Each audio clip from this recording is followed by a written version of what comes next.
Amis étudiants, bonjour. Dans la précédente vidéo, nous avons défini la variance ou règle de Gibbs. Dans celle-ci, nous allons étudier ensemble les diagrammes de phase binaire à solution solide. N'hésitez pas à poser vos questions en commentaire.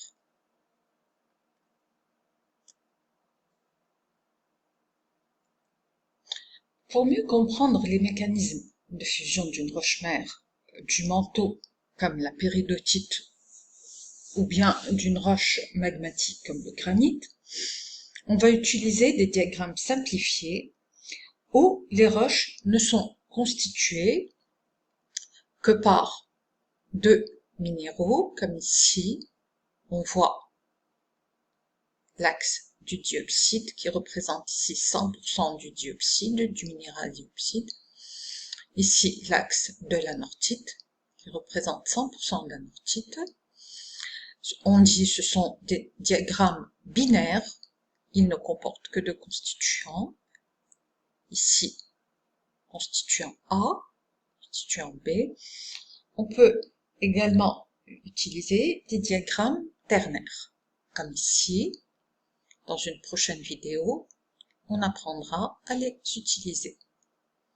Ici, le diagramme ternaire est vu en plan, et ici, c'est ce même diagramme ternaire qui est vu en 3 dimensions. Nous apprendrons à utiliser les deux. Au laboratoire, c'est au laboratoire qu'on dessine ces diagrammes à partir d'expériences de fusion ou bien de cristallisation. Les expériences vont avoir lieu à la pression atmosphérique. Donc, comme la pression est fixe, nous allons un peu modifier la règle de variance par rapport à la diapo précédente, et donc le nombre de variables indépendantes va être égal à 1.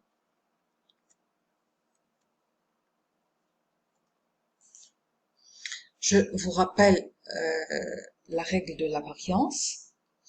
La variance est le degré de liberté du système.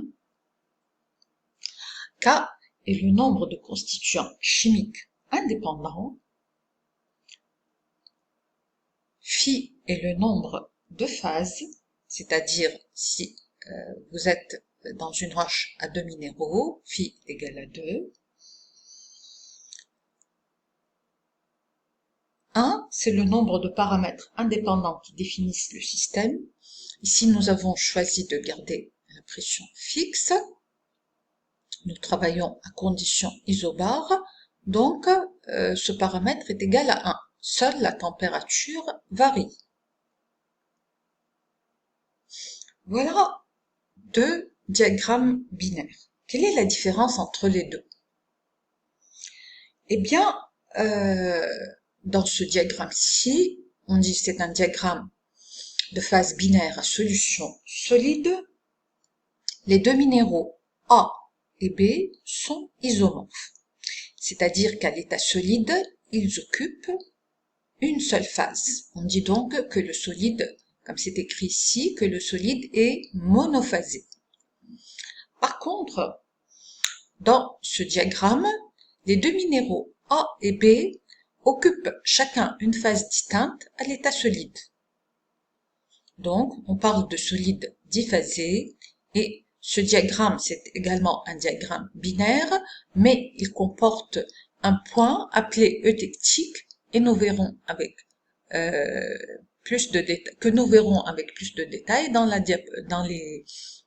la vidéo suivante.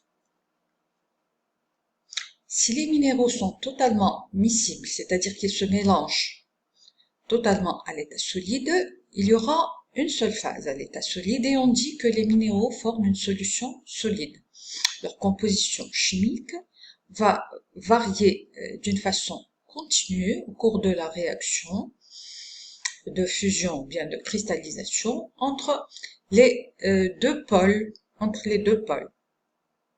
C'est le cas des minéraux qui constituent une série isomorphe, c'est-à-dire avec le même système cristallin mais des formules chimiques différentes, comme le groupe des feldspaths calcosodiques ou bien plagioclases qui comportent un pôle sodique, c'est le pôle albite, et un pôle calcique, c'est le pôle anorthite.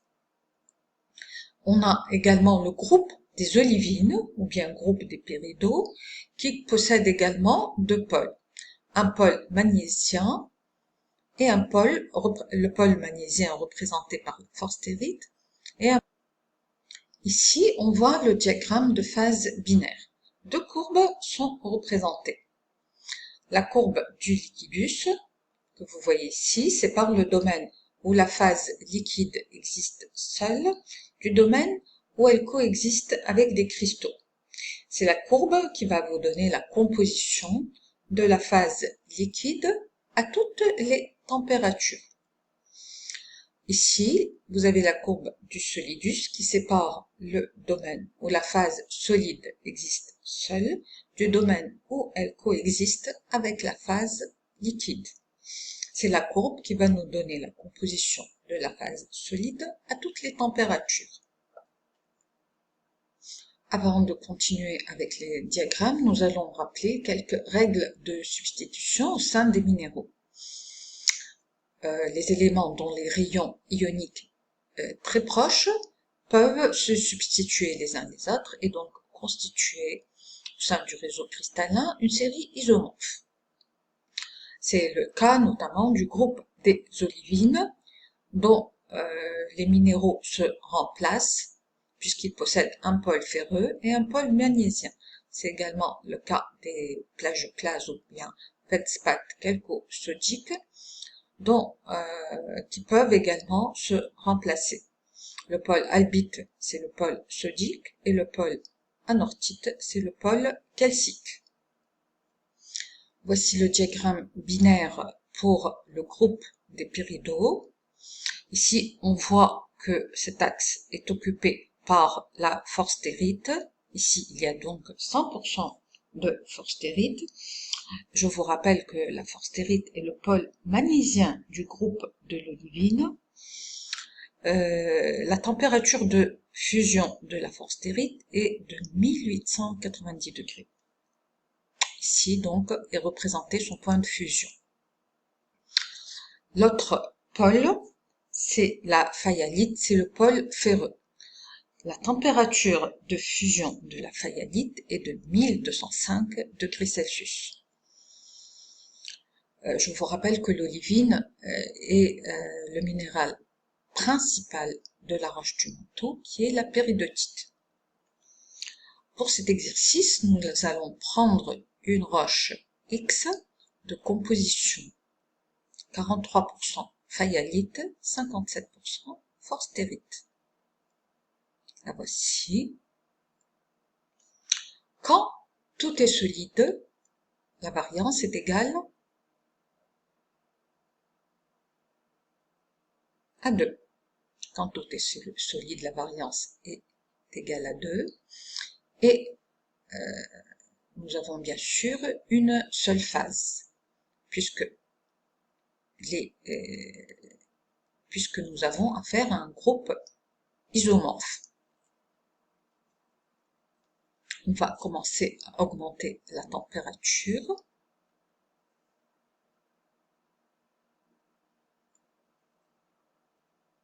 Quand la température augmente, dès que la première goutte apparaît, la composition chimique du solide résiduel va évoluer sur la courbe du solidus, tandis que la composition chimique du liquide va évoluer sur la courbe du liquidus. Il suffit alors de faire une projection de ces deux points particuliers sur l'axe des abscisses pour lire la composition des cristaux et celle du magma. Voilà, par exemple, si on fait la projection de la première goutte de liquide sur l'axe des abscisses, on va voir que la composition de cette première goutte de liquide comporte 78% de fayalite et 22%, ce qui correspond également à 22% de forstérite.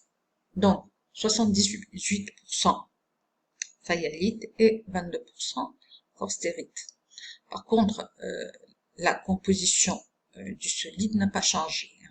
C'est toujours la composition du solide de départ, c'est-à-dire 43% fayalite et 57% forstérite. Pour la proportion de solide, elle est ici de 100%. Donc, ce segment correspond à 100% de solide. Nous n'en sommes encore qu'à une seule goutte de liquide. Donc ici, on continue de réchauffer notre roche et la composition du solide évolue donc sur cette courbe du solide et la composition du liquide évolue sur cette courbe. Cliquez maintenant sur pause et essayez de déterminer par vous-même la composition de la phase solide et la composition de la phase liquide. Essayez également de déterminer les proportions de solide et de liquide restants. Voici la correction. À ce point-là, le liquide, donc c'est ici qu'il faut lire la projection. Nous avons donc 62% de fayalite, la composition du liquide de 62% de fayalite et de 38% de forstérite. Par contre, pour le solide, nous allons faire une projection ici. Elle est de 32% de fayalite et de 68% de forstérite. Quant aux proportions, nous allons mesurer les segments par rapport au segment initial. Nous allons faire une proportion par rapport au segment initial. Nous retrouvons 49% de solide et ce segment correspond à 51% de liquide. Bien sûr, le total doit toujours être égal à 100%. Voilà, maintenant on continue à réchauffer et le dernier cristal va disparaître. On peut lire sa composition sur l'axe des abscisses et lire la composition du liquide également sur l'axe des abscisses, mais maintenant le liquide a la même composition que le solide initial. V est égal à 1 parce que nous avons quand même un dernier cristal solide. Donc nous avons toujours deux phases. Ici, nous continuons à réchauffer. Le dernier cristal va fondre et V est égal à 2. Maintenant, nous avons 100% de liquide. Le système est constitué de 100% de liquide. Voici la règle de levier qui va vous donner la proportion de chaque phase à chaque température. Lorsque vous augmentez la température, à chaque fois, bon, bien sûr, on commence à 100% de solide. Ensuite, la proportion de solide va diminuer et la proportion de liquide va augmenter jusqu'à obtenir 100% de liquide. Il suffit de mesurer les segments avec votre double décimètre et de faire donc une règle de 3. Le pourcentage de liquide est égal à A sur C fois 100. Le pourcentage de solide est égal à B sur C fois 100. Voici A et voici B.